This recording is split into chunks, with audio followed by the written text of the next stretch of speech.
How to Win Friends and Influence People by Dale Carnegie, an animated visual book summary by Alexander Sandalis. Chapter 3. He who can do this has the whole world with him.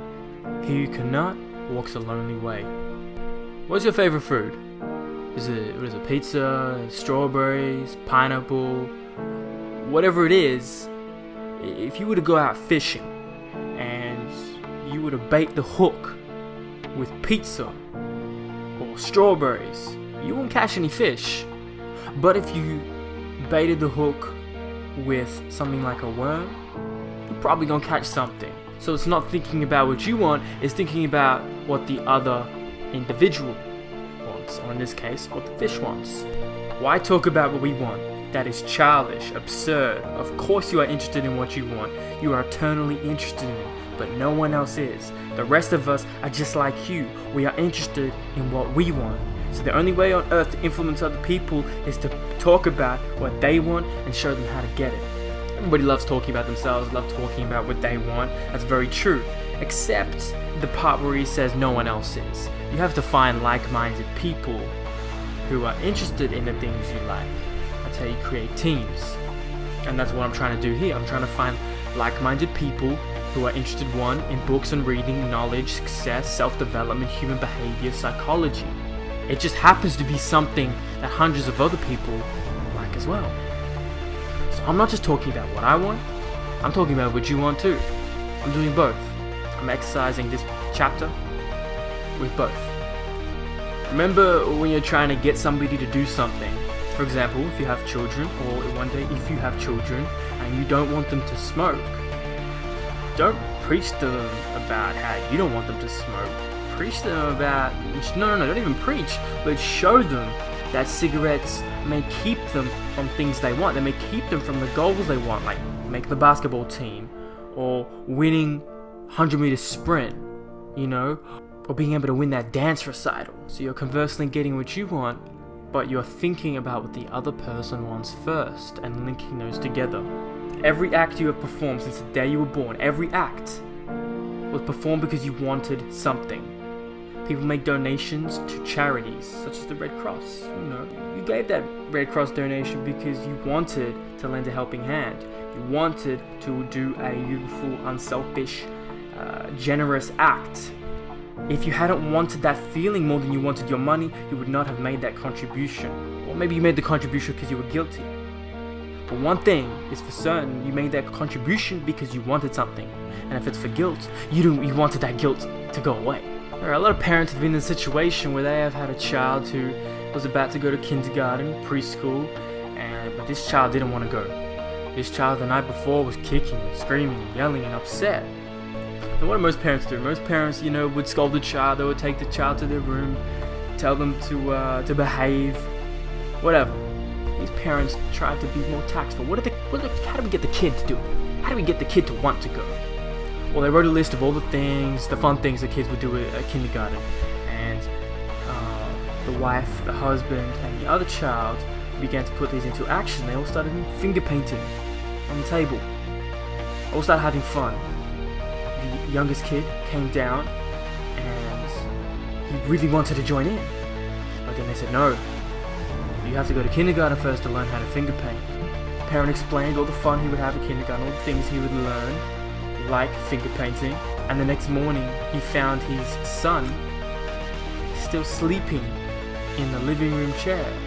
He asked what he's doing there. And the child said, I'm waiting to go to kindergarten, I don't want to be late. So the enthusiasm of the entire family's behavior had aroused this child's eagerness that no amount of discussion or persuasion or threat would have possibly accomplished. Here is one of the best bits of advice given about the fine art of human relationships.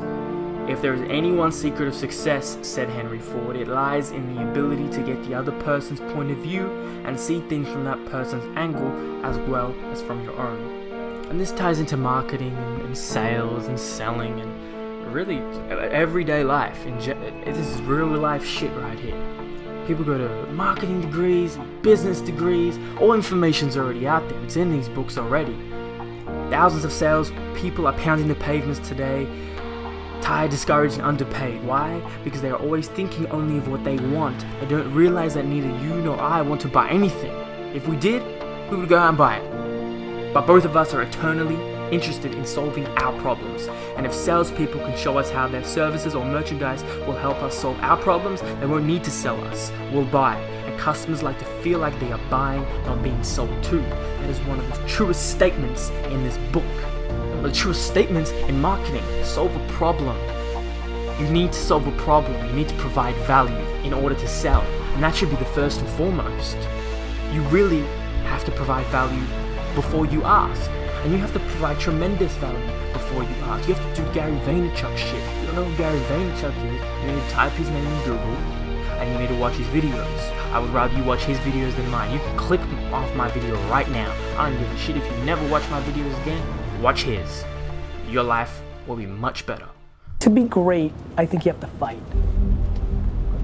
And I very much think that my success is a product of some level of skill, but I do think I win because I outwork people. I really do believe that. I do believe that 100%. And I'm not sure that if my dad didn't set that example, that I'd even have the ability to think one could work that hard.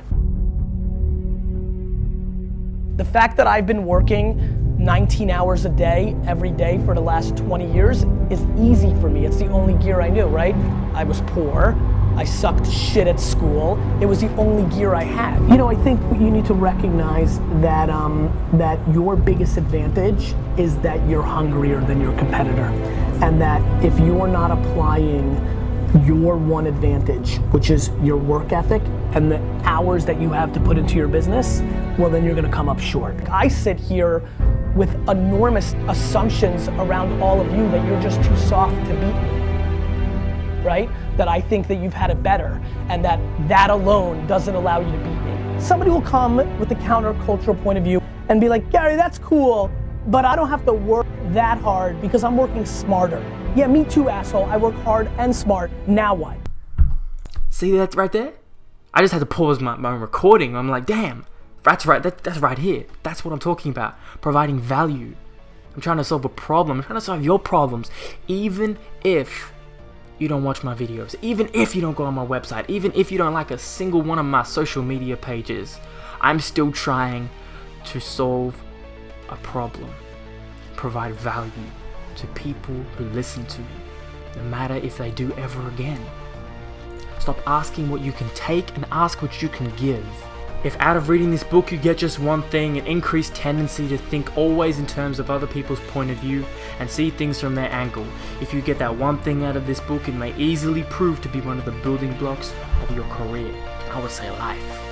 Principle 3. Arousing the other person and eager want.